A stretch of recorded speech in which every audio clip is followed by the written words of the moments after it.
Hello friends, my name is Michelle Fondinauthor and I'm the author of the new book, Twin Flame Romance, The Journey to Unconditional Love, which is available now on Kindle and paperback on Amazon.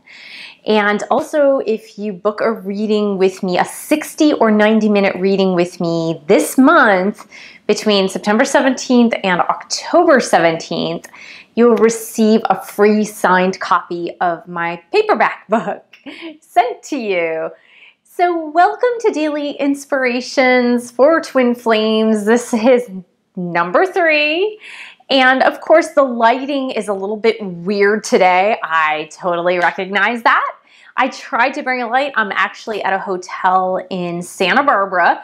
I'm actually going to do a hotel review video as well. I'm not sure if I'm going to post it on this channel or I'm actually going to create a travel YouTube channel so I can post reviews on hotels and restaurants and things like that. So today, okay, I'm sorry for today's posting. It's going to be a little bit deep. So normally I go deep, but I'm going to go deep today. So today is September 11th, 2019, and most of you know in American history, in US history, what that date represents. Now, some of you may have been itty-bitty people during September 11th, 2001. Some of you may have already been adults, teenagers, may have a memory of it for some reason. If you were an adult, everybody has a memory of that. And I know where I was during that time, and I was living in Washington, D.C., in the metropolitan area. So, of course, we all know that not only were the Twin Towers hit in New York, but the Pentagon was also hit in Arlington, Virginia, which was very close to where I was living, actually. So it was a really traumatic thing. And I was actually working out at the gym, and when I heard the news, the news was right there in front of me. I was on the treadmill. And what was really funny was today, so 18 years later, when it was around that time, so like the timing came up, and then the news feed was just like in memory of September 11th, 2001. And again, I was at the gym for, it was just like so crazy. But at that time, I made a lot of changes. So I joined Weight Watchers. I was like 25 pounds overweight. I joined Weight Watchers. I lost 25 pounds. I was trying to get out of the marriage that I was in. Ultimately, I didn't get out of it till like several years later. But if I had gotten out of it then my third one, cute as a button, would not have been born. And he's like so grateful. He's like, thank you so much for not divorcing my dad, because I would have never been born. So there you go. But it really brings about a lot of deep questions, like the deeper questions that we don't typically ask ourselves in the midst of normal daily living. Because usually we're in the middle of normal daily living. We're just living, right? We're not thinking about the really deep questions.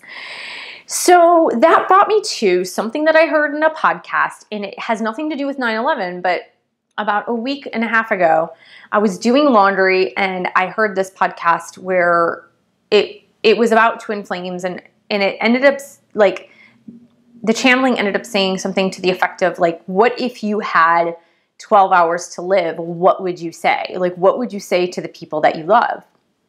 And I was just thinking today in particular about that, because the people that died in the Pentagon, the people that died in New York City in the Twin Towers, like in their last hours, because of course it didn't happen instantaneously, you guys. You got to remember that, yes, the airplane did hit the Pentagon and a lot of people died instantly. And yes, the people on certain floors where the airplanes hit did die instantly. But you've got to think of like the thousands of other people that did not die instantly, that like knew they were probably not going to be rescued, but they had a few hours to live. And so the question that came up in this podcast, again, nothing to do with 9/11, but it was just like, what if you had 12 hours? What would you say to the people you care about the most? And I'm not talking about gripes. I'm talking about the positive things. I'm talking about the loving things, the compassionate things, the forgiveness, like forgiving those who have harmed you in the past, forgiving those who have hurt you in the past, burying old things that don't need to be seen. And so really it brought me to, and I'm going to quote this on the video, but I'm not going to sing it or anything, but it reminds me of Nickelback's song, If Today Was Your Last Day. So the lyrics of the refrain go, if today was your last day and tomorrow was too late, would you say goodbye to yesterday? And for me, that really means like, would you bury the past? Like, would you make amends with the people that you need to make amends with? Would you tell the people who you love that you love them? Would you tell the people that you care about them?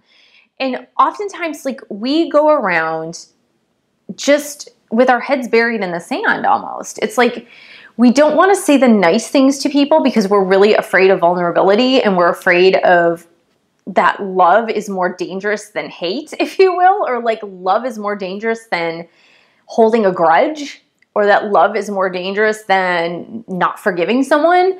So, and it's completely the opposite, where if you really love someone and care about someone, you need to tell them that. And if you are sorry about something that you did, you need to tell them that. And if somebody harmed you or hurt you and you're willing to extend forgiveness and be compassionate and loving to that person, you need to extend that forgiveness to that person. And so if you were in your last hours of life, like if you had only 12 hours to live, how would you live it, first of all? And second of all, who would you reach out to? Who are the people that you would reach out to? Who are the people that are the most important to you in your life that you would forgive, that you would tell them, I love you, even if it's been a really long time, or maybe you've never said it. Maybe you've never extended that compassion, that love, that empathy to a certain person. And so this is all training ground. And in my book, Twin Flame Romance, I write about this. I write about the training ground for unconditional love. Is that it's not so much just about your twin. And yes, like I have told my twin that I love him, that I care about him, that he is my person. So I have said that, but it is about your twin in some respects, but practicing that unconditional love, that training ground for unconditional love, comes with every other relationship in your circle as well, like in your life. It's not only your twin. It's all the other people that count for you. It's all the other people that are important to you.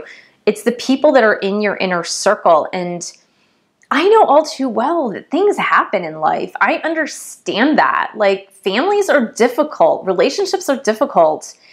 And it's too easy not to extend that forgiveness. Now, and I talk about this in other videos too, you guys, because I did a whole series like of 40 or 50 videos on alcoholism, addiction, and recovery.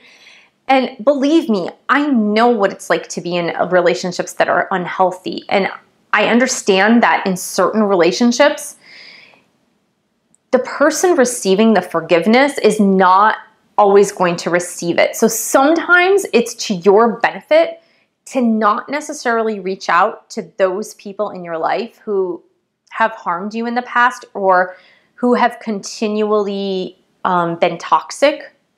And so maybe you just want to write them a letter and send it, or write them a letter and read it to yourself, then have a ceremony to let go of the past, to let go of what you might be holding on to.